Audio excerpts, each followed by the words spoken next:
I was staring at my phone screen for the 5th time, sitting in a cold metal seat inside a military transport plane, when the words finally sank in. "Christmas is better without you.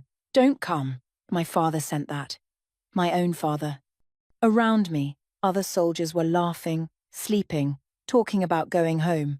I could hear Sergeant Matthews 2 rows back telling everyone about the apple pie his wife makes every Christmas Eve. He'd been talking about that pie for 6 months straight. I'd been talking about Christmas too, about seeing my family, about hugging my mom, about sleeping in my old bed. 4 years. That's how long it had been since I'd been home for the holidays. 4 deployments. 4 Christmases spent in desert bases, eating processed turkey and trying not to think about what I was missing. And now this. My hands were shaking. Not from the cold, even though it was freezing in the cargo hold. Not from fear, even though I'd faced plenty of that over the past 18 months. They were shaking from something else entirely. I read the message again, hoping maybe I'd misunderstood. Maybe it was a joke. Maybe my dad's phone got hacked. Maybe anything except what it obviously was. But no, the message was clear. Short. Final. I scrolled up through our previous texts. There weren't many. My family wasn't big on communication while I was deployed. I'd sent dozens of messages over the months. Thinking of you. Hope everyone's doing well. Miss you all. The responses were always brief. Busy here. Things are fine. Take care. 3 weeks ago, I'd texted them about coming home. Got my leave approved. I'll be there December 23rd. So excited to see everyone. My mom had responded, "That's nice, dear." That was it. "No, we can't wait." Or, "We've missed you so much." Just, "That's nice, dear," like I'd told her I was picking up groceries. Then, yesterday, my brother Brandon had texted, "Dad says you're coming home for Christmas. Just so you know, we've got a lot of family coming over. It might be crowded." I'd replied immediately, "I haven't seen you all in 4 years. I don't mind crowded." He never responded. And now this. From Dad. Direct and brutal. "Christmas is better without you. Don't come." I thought about everything I'd done for them while I was away. Every month, I sent home $800 from my pay. It wasn't much by civilian standards, but on military pay, it was a lot.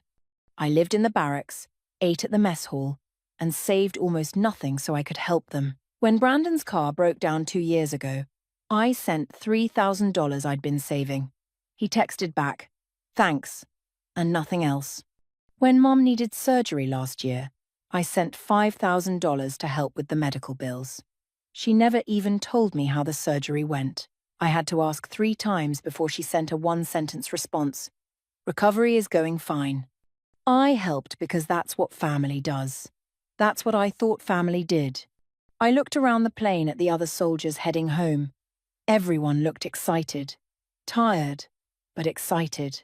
We were all going back to people who loved us, who missed us, who wanted us there. Except apparently, I wasn't. I felt something crack inside my chest. Not my heart breaking that would come later. This was something different. This was the sound of illusions shattering. My backpack was under the seat in front of me. I reached down and pulled it onto my lap. Inside, underneath my clothes and toiletries, was a manila folder I'd been carrying for 3 months. I'd told myself I wouldn't need it, that there was some reasonable explanation, that my family would clear everything up when I got home. But now, holding my phone with my father's rejection on the screen, I opened the folder. The documents inside were 3 months old. I'd received them by accident, an email meant for my dad but sent to my old email address that was apparently still in some lawyer's system. Estate documents, property transfers, papers about my grandmother's house. Grandma Rose had died 2 years ago. I couldn't come home for the funeral. I was in the middle of training exercises and couldn't get leave approved. I'd cried alone in my barracks room while my family buried her without me. Grandma had left her house to me, and Brandon equally. That's what Mum told me in a brief phone call. She left the house to both of you kids. Split 50-50. I'd been touched. Grandma's house was beautiful, a 3-bedroom home with a garden and a porch where she used to sit and read. Worth maybe $400,000. My half would be $200,000. I'd planned to let Brandon handle everything. I was deployed. I couldn't exactly manage property from Afghanistan. I trusted my family to do right by Grandma's wishes. But then I got that email. It showed a property transfer dated 6 months after Grandma's funeral. My half of the house had been signed over to Brandon, making him the sole owner. The signature on the transfer document was supposedly mine, but I'd never signed anything. I zoomed in on the signature on my phone, studying it like I had 100 times before. It was close. Whoever forged it had done a decent job, but I knew my own signature. The C in Cassie was wrong. The loop was too big. I always made tight little loops. Someone had copied my signature from something else and used it to steal my inheritance. I'd shown the documents to Detective Laura Bennett, a military investigator I'd worked with on base. She'd looked at everything through video call, her face growing more serious with each page. "This is fraud," she'd said quietly. "Someone forged your signature to steal your inheritance. Any idea who had access to documents with your signature?" I knew. My father had everything from before I enlisted. School records, medical forms, old bank papers, everything. Laura had explained my options. I could file a legal claim, challenge the transfer, maybe get my inheritance back. But I'll be honest, she'd warned. These things take time, months, maybe years, and it'll destroy your relationship with your family. I'd thanked her and sat with the documents for days. Part of me wanted to pretend I'd never seen them. Maybe it was a mistake. Maybe there was an explanation. I'd decided to wait, to go home, to talk to them face to face. Surely my dad would explain everything. But now, looking at his text, I understood something with perfect clarity. They didn't want me there because they knew. They knew I might have found out. They knew I might ask questions. It was easier to just keep me away. Christmas is better without you, better without questions, better without accountability, better without the daughter they'd stolen from. I opened my laptop, pulling it out carefully in the cramped space. The soldier next to me glanced over, then went back to sleep. I opened the legal forms Detective Laura had helped me prepare. Forms to challenge the property transfer, forms to freeze the estate, forms to start a fraud investigation. My finger hovered over the keyboard. If I did this, there was no going back. This wasn't something you apologized your way out of. This was nuclear. I thought about Grandma Rose. She'd always told me to stand up straight and take no nonsense from anybody. She'd been tough, fair, honest. She'd wanted me to have that house. She'd put it in writing, and someone had stolen it from me. I filled out the forms carefully, making sure every detail was correct. I signed them. I scanned them using the base office equipment before we'd boarded. And I emailed them to the county clerk's office and to the lawyer Laura had recommended. The timestamp showed 11:47 p.m. local time. I opened my text messages one more time. My father's words stared back at me. "Christmas is better without you. Don't come." I typed one word. Understood. My finger hesitated over the send button for just a moment. Then I pressed it. I turned off my phone and leaned back in my seat. Around me, soldiers dreamed of home. I closed my eyes and waited for the explosion I knew was coming. 24 hours later, I was standing in an airport terminal in Germany, waiting for my connecting flight to the States. The flight from Afghanistan had been long and exhausting, but I'd slept better than I had in months. Something about making a decision, really making it, not just thinking about it, had lifted a weight off my shoulders. I turned my phone back on. It started buzzing immediately, like I'd woken up a hornet's nest. 20 missed calls, 15 voicemails, text messages flooding in so fast the notifications couldn't keep up. I sat down on a bench near my gate and started reading. The first voicemail was from my father. His voice was tight, controlled, but I could hear the anger underneath. "Cassie, I don't know what you think you're doing, but you need to call me back. Now. This is serious." The second voicemail, also Dad, but the control was slipping. "Cassie, whatever game you're playing, it ends now. Call me immediately." The third voicemail was from a number I didn't recognize. A man's voice, professional and cold. "Miss Torres, this is attorney Philip Grayson. I represent your father, Richard Torres. We need to discuss the legal documents you filed immediately. This is a serious matter. Call my office at your earliest convenience. I saved that one. Might need it later. Brandon had sent a dozen texts. Cassie, what did you do? Dad is losing his mind. Call us right now. This isn't funny. You can't just freeze the estate. We're family, Cassie. That last one almost made me laugh. Family. Right. My mother's texts were different. Longer. More desperate. Cassie, please call us. Your father is very upset. I don't understand what's happening, but we need to talk about this. Please, honey, this isn't like you. Whatever you think is going on, we can explain. Just please call us before this gets out of hand. You're tearing this family apart right before Christmas. Is that what you want? I put the phone down and rubbed my eyes. Part of me, a small, stupid part, wanted to call them, wanted to hear their explanation, wanted them to somehow make this okay, but I knew better now. I picked up the phone and called attorney Helen Cross, the lawyer Detective Laura had recommended. She answered on the second ring. Miss Torres, I've been expecting your call. You've seen the documents I filed. I have. And I've reviewed everything you sent. I need to tell you, this is one of the clearest cases of signature forgery I've seen in 20 years of practice. Something in my chest loosened. So I'm not crazy. Not even a little bit. The county clerk agreed with my assessment. They've frozen all transactions related to your grandmother's estate pending investigation. What does that mean exactly? It means your father and brother can't sell the house, can't take out loans against it, can't transfer any assets. Everything is locked down until we sort this out. Good. I need to warn you, though. Your family has hired Philip Grayson. He's expensive, and he doesn't lose quietly. He's already filed a motion to dismiss your claim. On what grounds? He's arguing that you abandoned your interest in the property by not being present, that the signature is genuinely yours and you simply don't remember signing it due to stress from military service. I felt my jaw clench. That's a lie. I know it is, and we'll prove it.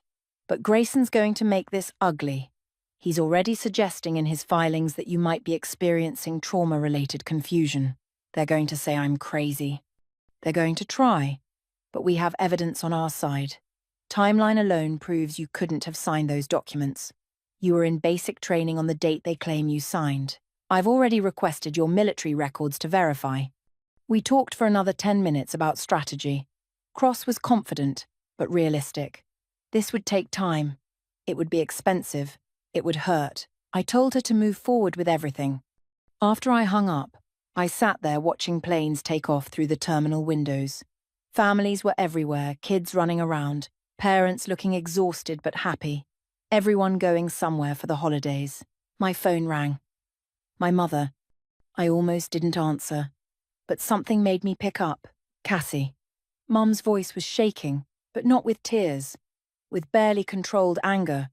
What have you done to this family? Not, how are you? Not, we need to talk. Just, accusation. Hi, Mum, I'm fine, thanks for asking. The flight from Afghanistan was long, but I'm managing. Don't be smart with me. You know exactly what I'm talking about. You filed legal papers? You froze the estate? Do you have any idea what you've done? I filed a claim because someone forged my signature to steal my inheritance. That's ridiculous. Your father would never. I have the documents, Mum. The signature isn't mine. I was in basic training when those papers say I signed them. I can prove it. Silence on the other end. But not the silence of surprise. The silence of someone caught, even if there was some. Confusion with the paperwork, Mum said carefully. That's no reason to involve lawyers. We could have handled this as a family. Could we? Because Dad's text didn't sound like he wanted to handle anything as a family. What did he say again? Christmas is better without you. He was upset. You know how he gets. Yeah, I do know. That's the problem. Mum's voice changed, became pleading. Cassie, please, think about what you're doing. This will destroy us. Brandon needs that property for his business with your father. They've already made plans. If you take it away now, Brandon needs the property I inherited. The property that's legally half mine. You weren't here. You left, Cassie. You abandoned us to go play soldier while we had to deal with everything. Grandma's funeral, the estate, all of it. The words hit harder than I expected. I was serving my country. You were running away from your responsibilities to this family. What responsibilities? Working for Dad's company, the one I never wanted to be part of. You had opportunities here, good opportunities. But no, you had to be different. You had to prove something. And now you come back and accuse us of… I'm not accusing you of anything, Mum. I'm stating facts. Someone forged my signature. Someone stole my inheritance. And the only people who had access to my signature and the documents are you, Dad, and Brandon. Another long silence. We needed the money. Mum's voice was quieter now, almost a whisper. My stomach dropped. What? Your father's business? It's been struggling. We had debts. We needed… So you decided to steal from me. We were going to pay you back. Once things stabilized, we would have made it right. You can't pay back something you took by fraud, Mum. That's not how this works. You were going to be fine anyway. You have your military pay. You don't have a family to support. Brandon has his fiancée. They're planning a wedding. They need… Stop. I stood up, my voice sharp enough that a few people nearby looked over. I lowered it. Just stop. Don't make this about Brandon's wedding or Dad's business or anything else. You forged my signature. You stole from me. And now you're trying to make me feel guilty about wanting what's legally mine. I'm trying to make you see reason. Family is more important than money. Then why did you choose money over me? Mum didn't have an answer for that. I have to board my flight, I said, even though I had another hour. Don't call me again unless you're ready to tell the truth. I hung up before she could respond. My hands were shaking again, but not with sadness this time, with something cleaner, something like anger, but focused, sharp. I blocked their numbers, all of them. Dad, Mum, Brandon. Then I ordered coffee from a terminal cafe and sat down with my laptop.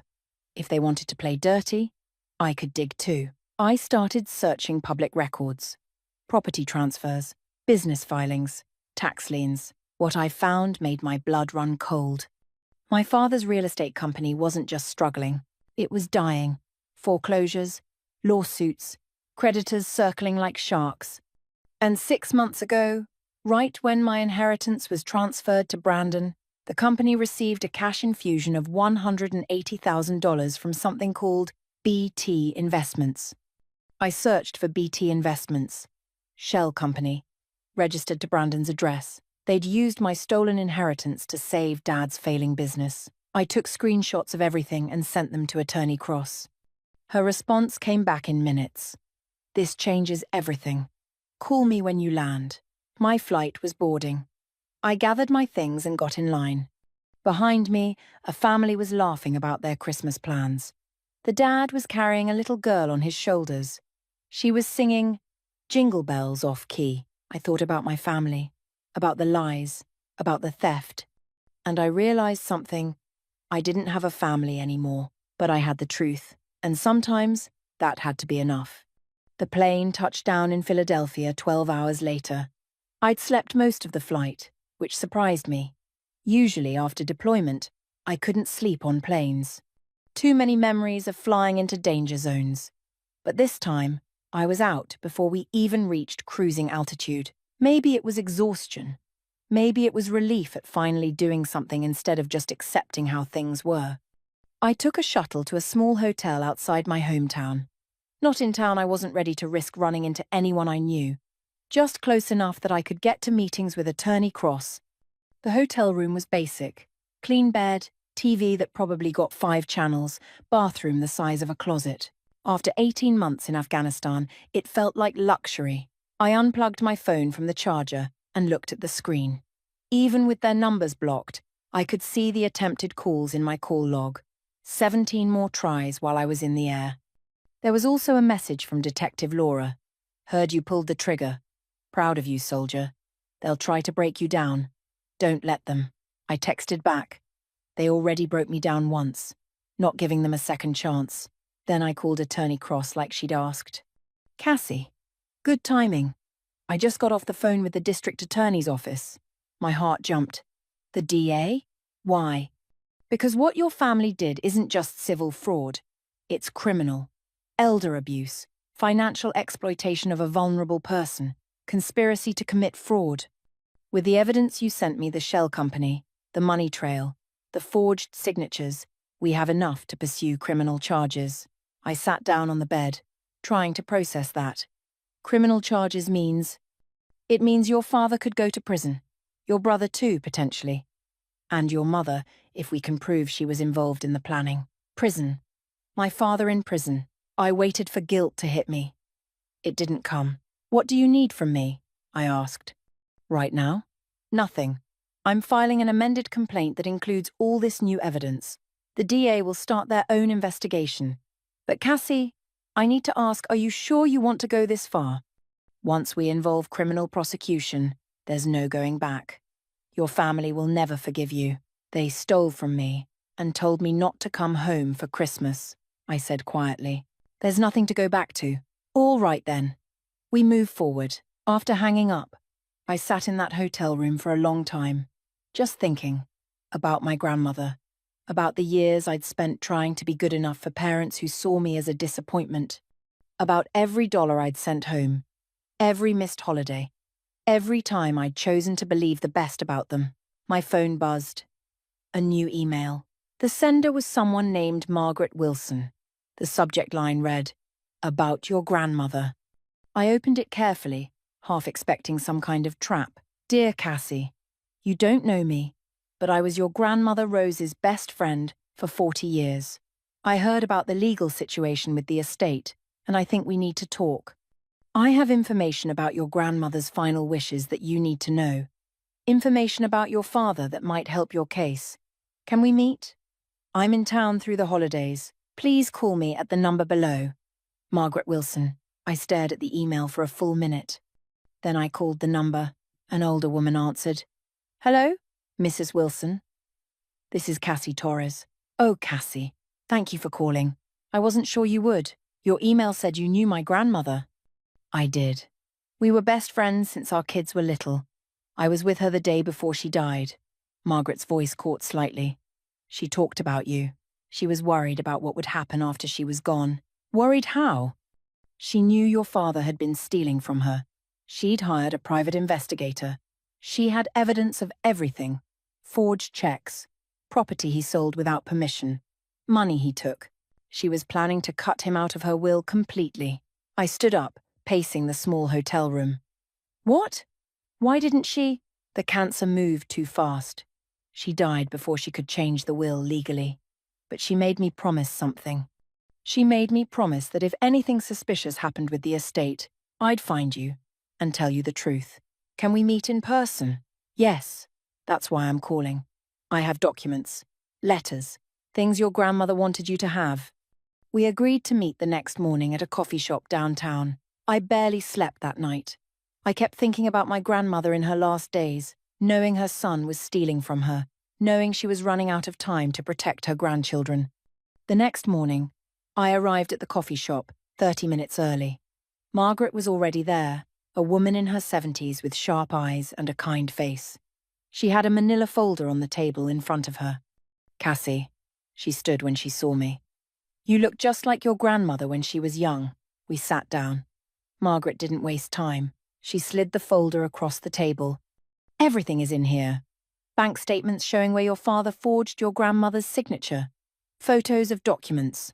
A full investigator's report covering 6 years of financial abuse. She paused. And a letter. From Rose to you. My hands shook as I opened the folder. The letter was on top, written in my grandmother's neat handwriting. To my dearest Cassie, if you're reading this, it means I ran out of time to protect you properly. Your father is not the man you think he is. For 6 years, I watched him steal from me. Small amounts at first, 200 here, 500 there. He thought I wouldn't notice because I'm old. But I noticed everything. He would visit every Tuesday for lunch, but really he was going through my checkbook when I went to the bathroom. He forged my signature on 3 checks totaling $34,000. When I confronted him, he cried and said his business was failing and he'd pay me back. He never did. I hired a private investigator named Thomas Kirk. Everything he found is in these files. Your father sold my car without asking the car your grandfather restored and pocketed $8,000. He took out a credit card in my name and ran up $15,000 in debt. He convinced me to sign papers I didn't understand, and later I found out he'd transferred one of my rental properties to his name. I was going to prosecute him, Cassie. I was going to send my own son to jail. But then I got sick. The cancer moved fast. I spent my last weeks trying to protect what was left for you and Brandon. I changed my will to split everything equally, thinking at least you'd get something, but I fear your father will find a way to take your share too. He always finds a way. He's charming and manipulative, and he has no conscience when it comes to money. If you're reading this, fight back. Don't let him take what's yours. You're strong, Cassie. You're nothing like him. You're like your grandfather, honest, brave, and true. I love you. I'm sorry I couldn't protect you better. Grandma rose. Tears were running down my face. I couldn't stop them. Margaret handed me a napkin. She wanted you to know the truth. She was afraid your father would manipulate you, make you think you were wrong to question him. I wiped my eyes and looked through the rest of the folder. Bank statements with forged signatures circled in red. Photos of documents. A detailed investigator's report with dates, amounts, methods. There's something else, Margaret said. She pulled out another paper. This is a draft of your grandmother's final will, the one she planned to file 2 weeks before she died. She was going to leave everything to you, nothing to your father or Brandon. But she died before she could make it legal. The document showed exactly what Margaret said. Everything to Cassie Marie Torres. Your father found the draft after she died, Margaret continued. He called me and said, the crazy old woman's last desperate attempt is taken care of. He destroyed it, but I'd already made a copy. I looked at Margaret. Why didn't you come forward before? She looked down at her coffee. Because your father threatened me. He came to my house and said if I ever spoke about your grandmother's delusions, he'd sue me for defamation. He was very convincing, very intimidating. I was scared. But you're here now. Because you're fighting back. And Rose would want me to help you. She reached across and squeezed my hand. Your grandmother loved your father, despite everything, but she loved you more. She told me you were the only one with a good heart. I photographed every document, sent them all to Attorney Cross. She called back within minutes. Cassie, this is it. This is everything we need. With this evidence, we don't just have fraud. We have a pattern of elder abuse going back years. The DA will absolutely move forward with charges. Do it, I said. Are you certain? There's no coming back from this.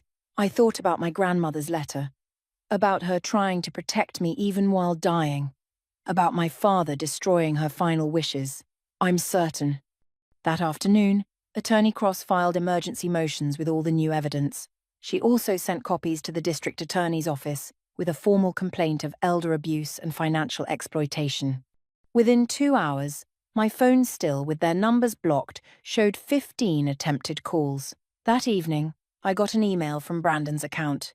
No words, just a screenshot of a news article. The headline read, Local businessman under investigation for elder abuse. They'd leaked it to the press, probably trying to get ahead of the story somehow, but it was too late. The truth was out. My phone rang. Unknown number. I answered. Cassie. My father's voice. Quiet. Almost broken. We need to talk. No, we don't. Please, just 5 minutes. You owe me that much. I owe you nothing. Then he said something that changed everything. I'll give you $100,000 to drop this. Cash, today. And I knew I had him cornered. $100,000. I repeated, keeping my voice flat. Cash. Today? Yes. My father's voice was eager now, sensing an opening. We can meet somewhere. I'll bring the money. You drop the charges, and we all move on. I almost laughed. Dad, you don't have $100,000. Silence on the other end. Your company is drowning in debt, I continued, walking to the hotel window and looking out at the parking lot. 3 properties in foreclosure, tax liens, creditors calling. I did my homework. You're offering me money you don't have. How did you—" He stopped himself. When he spoke again, his voice was harder. "You've been digging into my business? Public records. Anyone can look them up. I learned a lot helping other soldiers protect themselves from family members who tried to steal from them while they were deployed." Another pause. "What do you want then? If not money, I want you to tell me why. Why what? Why you stole from your own mother while she was dying? Why you forged my signature? Why you told me not to come home for Christmas?" My voice stayed calm, but I could feel anger burning underneath like coals. "I want to understand what kind of person does that to their own family. You wouldn't understand. You were never here. You never saw how hard it was. I was in Afghanistan, Dad, saving lives. Don't talk to me about hard." His voice rose. "You embarrassed us. My daughter, cleaning bedpans in the army instead of using her degree. Do you know what people said? Do you know how that looked? I'm a trauma medic. I save soldiers' lives. That's not embarrassing. It's not what we planned for you. You had a future with the company, a real career. But no, you had to be different. You had to rebel. Choosing my own path isn't rebellion. It's selfish." He was yelling now. "You left us to deal with everything. Your mother needed you. Brandon needed guidance. The business needed help. But where were you? Playing hero halfway across the world. I sent you money every month. Thousands of dollars. Money doesn't replace presence, Cassie. You weren't here when it mattered." I closed my eyes, counting to 5 before responding. "So, because I wasn't physically present, you decided to steal from me." "We didn't steal. We reallocated assets to where they were needed. Brandon was here. Brandon was working. Brandon was building something. You were just gone. I was serving my country. You were avoiding responsibility." His voice was cold now. "All pretense of wanting to make peace was gone. And now you're trying to destroy this family because you're angry about some paperwork." "Some paperwork? You forged my signature. You stole $200,000 from me. We invested it in the family business, in Brandon's future. If you'd stayed, it would have been your future too." "I didn't want that future. I never did. You just couldn't accept it, because it was a waste." The words exploded out of him. "A complete waste of your potential. And now you're proving me right. You're vindictive and selfish. And you're going to destroy everything we built over your hurt feelings." Something in me went very still. My hurt feelings. Yes, that's what this is. You're upset that we didn't throw you a parade when you came home. You're upset that Brandon got the property. So you're lashing out like a child. I'm upset that you committed fraud. It wasn't fraud. It was family business. But you wouldn't understand that because you're not really part of this family anymore, are you? You haven't been for years. The words should have hurt. A week ago, they would have destroyed me. But now, after everything, they just felt like confirmation. "You're right," I said quietly. "I'm not part of your family anymore. Maybe I never was. Cassie." His tone shifted like he realized he'd gone too far. "I have evidence, Dad. Not just of the forged signature. Evidence of everything you did to Grandma. 6 years of stealing from her. Forged checks. Property you sold without permission. Credit cards you opened in her name. A private investigator documented all of it." Complete silence. "She knew," I continued. "Before she died, she knew what you were doing. She was going to prosecute you. She was going to cut you out of her will completely and leave everything to me. But the cancer killed her before she could make it official." "That's a lie." But his voice was shaking. "I have her letter. Written in her own hand. I have the investigator's report. I have bank statements. I have everything." "Where did you get he?" Stopped. "Margaret, that interfering old." "Don't." My voice was sharp. "Don't you dare talk about her. She was Grandma's friend. She kept her promise. She had no right. She had every right. And now the district attorney has everything. All of it. The DA's office is opening a criminal investigation." I could hear him breathing hard on the other end of the line. "This is your last chance," he said, his voice low and dangerous. "Drop this now. Today. Or I will make your life hell. I have lawyers. I have resources. I will bury you in legal fees until you have nothing left. Then you'll go to jail broke. You think you're so smart, so righteous, but you're just a stupid girl who doesn't understand how the world works. I understand enough. I understand that you're a thief and a liar. I understand that you abused your dying mother and stole from your daughter. I understand that when you're backed into a corner, you try to intimidate people because you have nothing else. I'm warning you. No, Dad. I'm warning you. You have until 5 p.m. tomorrow to agree to my terms. Full ownership of Grandma's house transferred to me. Repayment of every dollar you stole from her, $57,000, according to the investigator's report. A public admission of the fraud. Brandon dissolves his shell company and returns any money gained from my property. And you all cooperate with the DA's investigation. That's insane. We'll never, or we go to trial. All of it. Civil and criminal. Every newspaper will cover it. Everyone will know what you did. Your business reputation will be destroyed completely. And when you're convicted, not if, when you'll go to prison. You're bluffing, am I? I have nothing to lose, Dad. You took everything that mattered when you told me not to come home.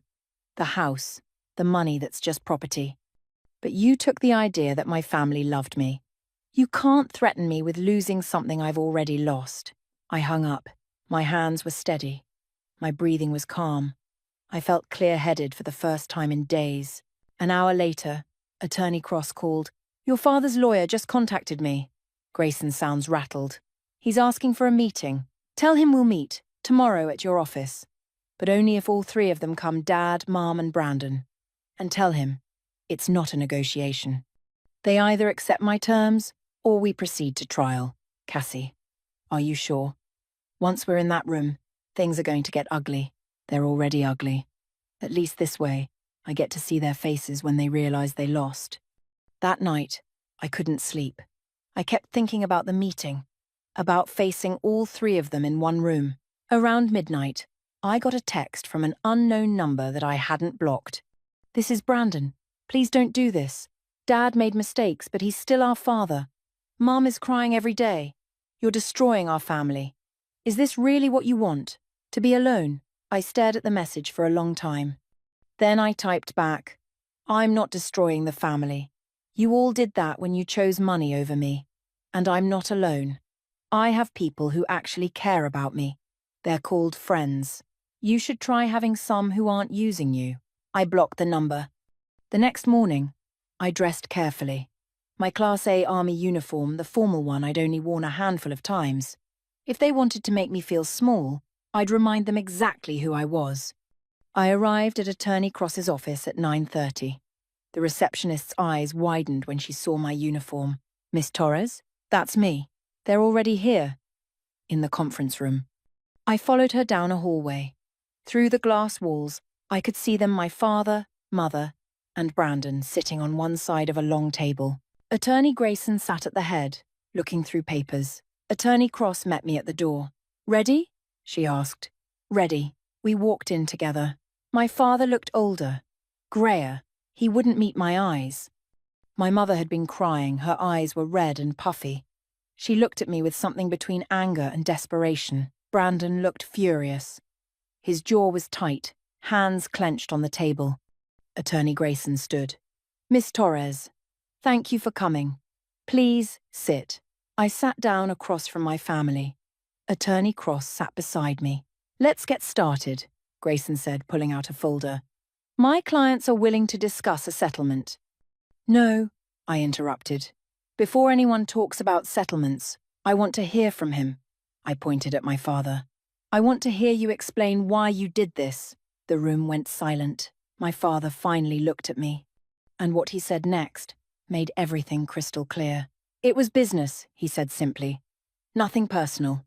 I stared at my father across that polished conference table. Business. Nothing personal. That's right.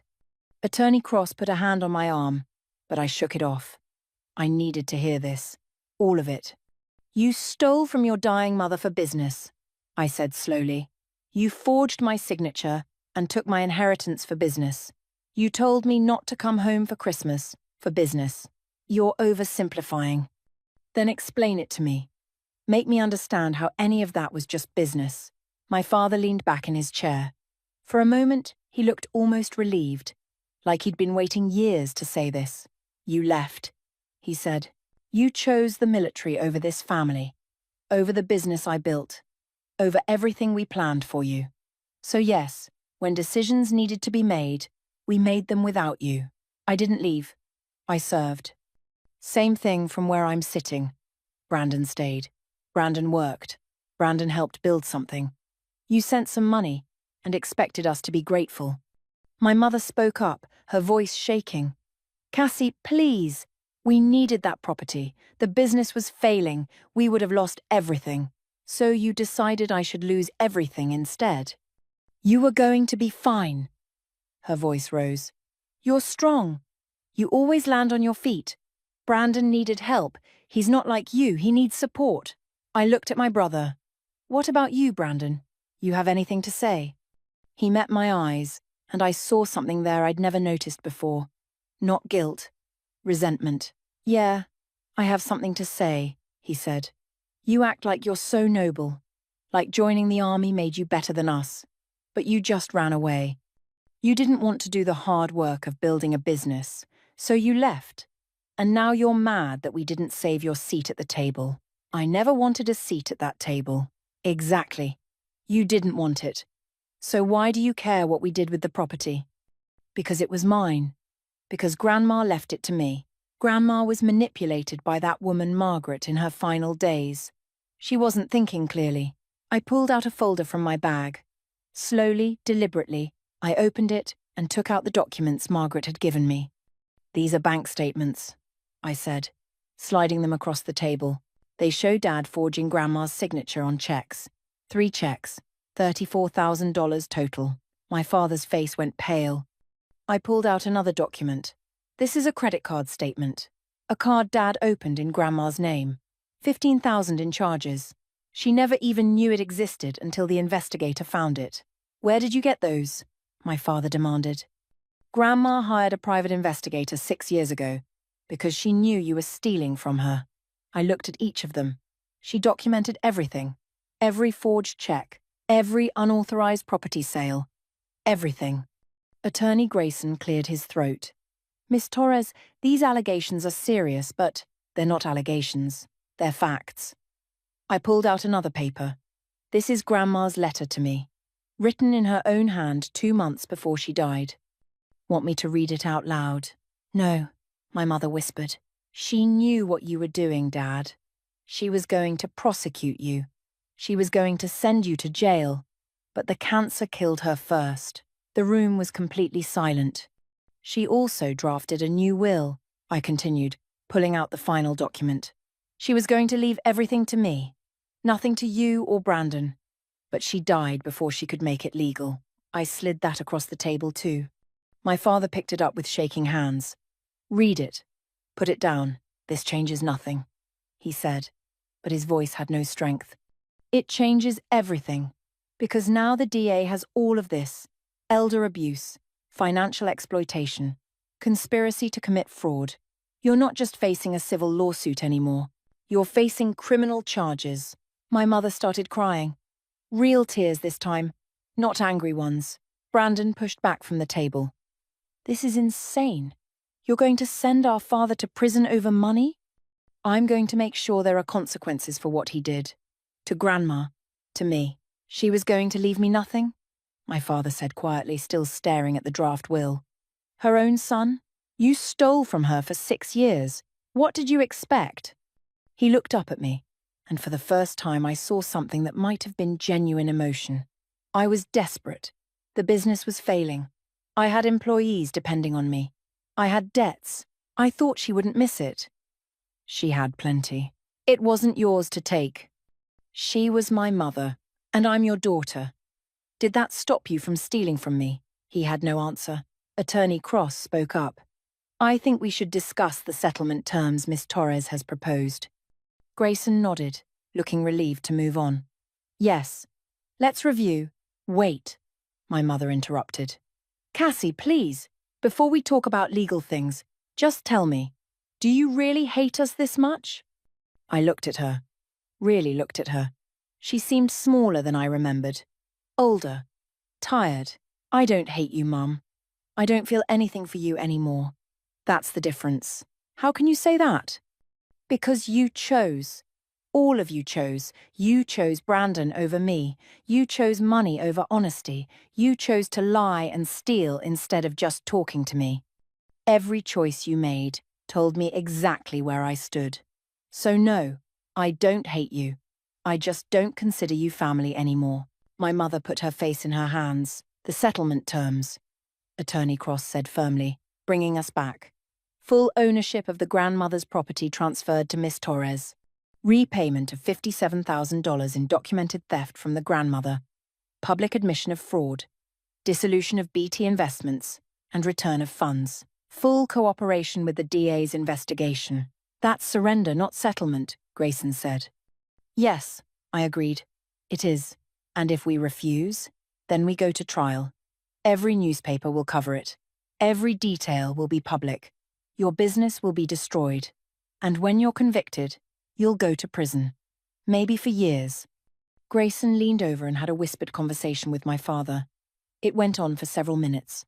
My father's face went through several expressions: anger, fear, resignation. Finally, Grayson sat back. We need time to consider. You have until 5 p.m. today. After that, the offer expires. We all stood. As I turned to leave, my father spoke. Cassie, I stopped but didn't turn around. I'm sorry. For what it's worth. I looked back at him. You're not sorry for what you did. You're sorry you got caught. There's a difference. I walked out. Attorney Cross caught up with me in the hallway. That was brutal. It needed to be. They'll accept. Grayson knows they have no choice. Good. We waited in Cross's office. At 4:47 p.m., Grayson called. My clients accept all terms. I let out a breath I didn't know I'd been holding. Within the week, everything was finalized. The house was transferred to my name. The money was repaid. My father had to take out a loan. But that wasn't my problem. He signed a public statement admitting to the fraud. Brandon dissolved BT Investments. The DA's investigation continued. My father eventually accepted a plea deal guilty to misdemeanor fraud, probation, restitution to the estate. No prison time, but a criminal record that would follow him forever. My mother and Brandon testified against him in exchange for immunity. The family business collapsed within 3 months. I never spoke to any of them again. On New Year's Eve, I stood in my grandmother's house one final time. I'd decided to sell it, use the money for something good. I found a note under a cabinet, hidden. My grandmother's handwriting. Dear Cassie, if you found this, it means you're in this house, which means you fought for what was yours. Good. I didn't raise a quitter.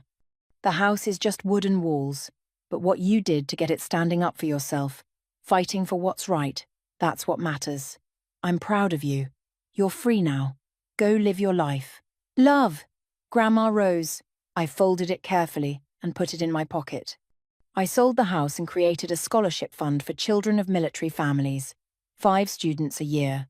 Forever, 6 months later, I was back on active duty as a trauma counselor, helping soldiers navigate family problems during deployment.